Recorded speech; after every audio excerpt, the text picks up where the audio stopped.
Good evening, ladies and gentlemen. Assalamu alaikum to all of you. And thanks so much, Usma. First of all, मैं शुक्रिया अदा करना चाहूँगी कि आपने मुझे अपॉर्चुनिटी दी और इस प्लेटफॉर्म पर आकर, स्पेशली जो सबसे इम्पोर्टेंट टॉपिक हमारी सोसाइटी का है, एक अलार्मिंग सिचुएशन है, इस मौजू पर बात करने का मुझे मौका मिल रहा है, तो मैं शुक्रिया अदा करना चाहती हूँ. और इसके साथ साथ मैं आपको जरूर मुबारकबाद भी पेश करना चाहती हूँ शबाना मेमोरियल वेलफेयर ऑर्गेनाइजेशन को कि इतने अच्छे टॉपिक का इंतखाब किया. उस वाले जैसे मेरा तारुफ करवाया कि I am a clinical psychologist as well as I am addiction therapist. मेरा एक रिहैबिलिटेशन सेंटर है जहां पर मैं ड्रग एडिक्ट्स जो पेशेंट्स होते हैं उनका ट्रीटमेंट करती हूँ और रिहैबिलिटेशन करती हूँ. अच्छा, ये तो वो स्टेज है कि जहां पर वो लोग जो ड्रग इस्तेमाल करते हुए एक ऐसी स्टेज पर पहुंचकर हमारे पास हेल्प के लिए आते हैं. अच्छा, मैं अगर ये कहूँ कि वो लोग हेल्प के लिए आते हैं, कहना सही नहीं होगा, क्योंकि वो उस स्टेज पर पहुंच चुके हैं कि जहां उनको हेल्प करने की जरूरत है. तो ज्यादातर हमें फैमिली अप्रोच करती है कि अब आप हमारे पेशेंट की हेल्प करें. इस चीज को भी जरूर मैं डिस्कस करना चाहूंगी कि वो क्या चीजें हैं जो ट्रीटमेंट की तरफ लेकर आ सकती हैं और हम इस तरह के पेशेंट्स की हेल्प कर सकते हैं. लेकिन इससे ज्यादा मोस्ट इम्पॉर्टेंट जो चीज है वो है प्रिवेंशन. इसकी रोकथाम को यकीनी कैसे बनाया जाए कि वो लोग एडिक्ट होकर हमारे पास ट्रीटमेंट के लिए आए. क्योंकि अगर मैं आपसे being a professional, being a addiction therapist, being a doctor, अगर मैं आपको ये बात बताऊं कि इस मौजू पर बात करना क्यों इतना जरूरी है, क्योंकि अगर एक इंसान नशा इस्तेमाल करते हुए इस स्टेज पर पहुंच जाता है तो इस मर्ज का जो है मोर्टेलिटी रेट बहुत ज्यादा है. अनफॉर्चुनेटली अगर हम पाकिस्तान के हवाले से बात करें तो जो मुझे बहुत अफसोस होता है, स्पेशली जब मेरे पास लोग आते हैं या लोगों को मेंटल हेल्थ के लिए या किसी ज़हनी मर्ज के लिए कहा जाता है कि आपको किसी माहिर नफ्सियात या क्लिनिकल साइकोलॉजिस्ट या साइकियाट्रिस्ट के पास आने की जरूरत है, लोग यही बात कहते हैं कि क्या मैं पागल हो गया. तो हमारी सोसाइटी का ये एक टैबू और ये एक स्टिग्मा, मैं चाहती हूँ आज इस प्लेटफॉर्म से इस प्रोग्राम का मकसद ही ये है कि हम लोगों को अवेयर कर सके, हम सोसाइटी में अवेयरनेस दे सके, ताकि जो है लोग मेंटल हेल्थ में भी मुब्तला ना हो और खास तौर पे ड्रग एडिक्शन जो कि एक ज़हनी मर्ज है, ठीक है. और बदकिस्मती से मैं आपको ये भी बताना चाहूंगी कि अनफॉर्चुनेटली हमारे मुल्क में ऐसा कोई रिसर्च नहीं हुई थी कि हमको स्टैटिस्टिकली डेटा इस पर बता सके कि कितना रेशो बढ़ रहा है. लेकिन रिसर्च ये कहती है कि आने वाले जितने भी डेकेड्स हैं उसमें नशा इस्तेमाल करने वालों का इजाफा होता हुआ दिखाई दे रहा है और इजाफा होगा. अब इसकी रोकथाम यकीनी कैसे है? सबसे इम्पोर्टेंट बात आज के सेमिनार में मैं समझती हूँ कि हमें प्रिवेंशन कैसे करनी है. प्रिवेंशन में रोल किस चीज का है? अभी आई थिंक थोड़ी देर पहले जैसा डिस्कस कर रहे थे कि हमें जो है आवाज उठानी चाहिए, अगर हमारे सामने कोई ऐसी चीज हो रही है तो हमें इस पे बात करनी चाहिए. लेकिन क्या ये काम सिर्फ गवर्नमेंट का है?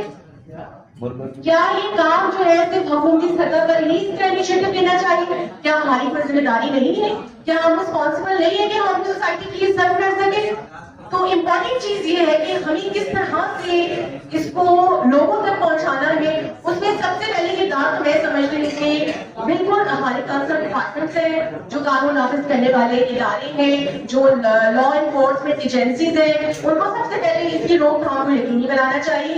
क्योंकि अगर ये चीज अवेलेबल नहीं होगी, हमारी नस्लें, हमारी यूथ जो है इस चीज से मुब्तला नहीं होगी, इस मर्ज का शिकार नहीं होगी, तभी हम इसको यकीनी बना सकते हैं. इसकी रोकथाम नंबर 1. नंबर 2 ये पेरेंट्स का बहुत इम्पोर्टेंट रोल है इसमें. पेरेंट्स को ये चाहिए कि वो जरूर नजर रखें अपने बच्चों पर कि वो किस तरह की गैदरिंग में बैठते हैं, किस तरह के लोगों के साथ जो है वो टाइम स्पेंड करते हैं. और अगर खुदा ना खास्ता आपका बच्चा जो स्कूल, कॉलेज, यूनिवर्सिटी में और आप देखते हैं कि बहुत अच्छी परफॉर्मेंस के बाद उसका एकेडमिक डिक्लाइन आ रहा है, तो first of all you have to find, आपको देखने की और समझने की जरूरत है कि ऐसी क्या वजूहात है कि हमारे बच्चे की परफॉर्मेंस बहुत अच्छी हो, एकदम से उसकी हेल्थ में भी डिक्लाइन आ रहा है और उसकी जो परफॉर्मेंस है उसमें भी डिक्लाइन आ रहा है. वो अपनी हाइजीन का भी ख्याल नहीं रखता. अगर आप वक्त पर इन चीजों को नोटिस कर लेंगे तो आप हर वक्त जो है हल हासिल कर सकते हैं ऐसे इदारों से, ताकि आप अपने बच्चे की जिंदगी बचा सकें. ठीक है. इसके साथ साथ मैं ये भी कहना चाहूंगी कि हमारे जो एकेडमिक इंस्टीट्यूशंस हैं उनका बहुत इंपॉर्टेंट रोल है. पहले दौर में हम देखा करते थे कि वर्ड इस्तेमाल होता था तालीम और तरबियत, लेकिन अब मैं ये देखती हूँ कि तालीम तो एकेडमिक इंस्टीट्यूशंस में मौजूद है लेकिन तरबियत का बहुत मुद्दा है. तो मैं ये चाहती हूँ कि काउंसलिंग को एकेडमिक इंस्टीट्यूशंस के अंदर आम किया जाए, ताकि तरबियत का जो हिस्सा है, अगर काउंसलिंग मौजूद होगी तो वो एट अ टाइम जो है असिस्ट कर सकते हैं कि अगर कोई बच्चा, कोई स्टूडेंट जो है किसी मेंटल हेल्थ ट्रॉमा से गुजर रहा है, किसी स्ट्रेस से गुजर रहा है, किसी डिप्रेशन से गुजर रहा है, क्योंकि ये भी बहुत अहम वजह है कि कोई भी इंसान ड्रग्स का इस्तेमाल क्यों करता है।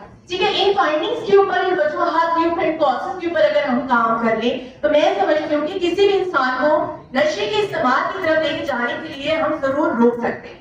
तो एकेडमिक इंस्टीट्यूशंस के अंदर मैं समझती हूँ कि एज अ सिलेबस जो है मेंटल हेल्थ असेसमेंट और मेंटल हेल्थ पर जो है देखा जाए कि कोई बच्चा अगर किसी के साथ कोई प्रॉब्लम है या कोई ट्रॉमा है या उसकी पर्सनालिटी बहुत वीक है, because these are the factors and reason of behind it, कि ये वो तमाम वजूहात हैं जिसकी वजह से कोई भी फर्द या कोई भी इंसान जो है वो नशे का इस्तेमाल को ये करने पर मजबूर कर रहे हैं। अगर हम इन वजूहात को सोचें, समझें, फाइंडिंग्स लें और हमारी जितनी भी रिसर्च की जो ऑर्गेनाइजेशन कंसर्न डिपार्टमेंट्स हैं उनको हाईली एक्टिव होने की जरूरत है।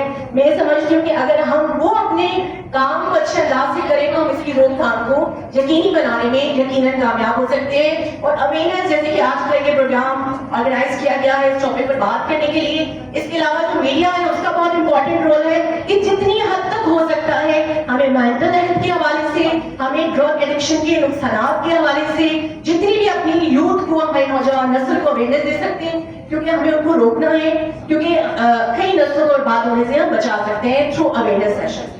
और इसके अलावा मैं ये रेकमेंडेशन देना चाहती हूँ कि खास तौर पर हमारे जो एंटी नार्कोटिक फोर्सेस हैं और वो तमाम कंसर्न डिपार्टमेंट्स हैं उनको अच्छा लॉजेस भी मौजूद हैं। अभी मेरे से बदील की स्पीच सोचिए सुनी है और मैं थोड़ा लेट हो गई आने में, लेकिन यही है कि मुझे उससे ये अंदाजा कि डेफिनेटली जो है लॉजेस मौजूद है ड्रग फ्री सोसाइटी को करने को, लेकिन कमी जो है वो इम्प्लीमेंटेशन की है। तो आज यहाँ इस प्लेटफॉर्म पर बैठकर हम सब इस टॉपिक पर बात करें, लेकिन इंडिविजुअली तौर पर भी हम सबको अपना किरदार अदा करने की जरूरत है, तभी हम एक ड्रग फ्री सोसाइटी बनाने में कामयाब हो सकते हैं। Thank you.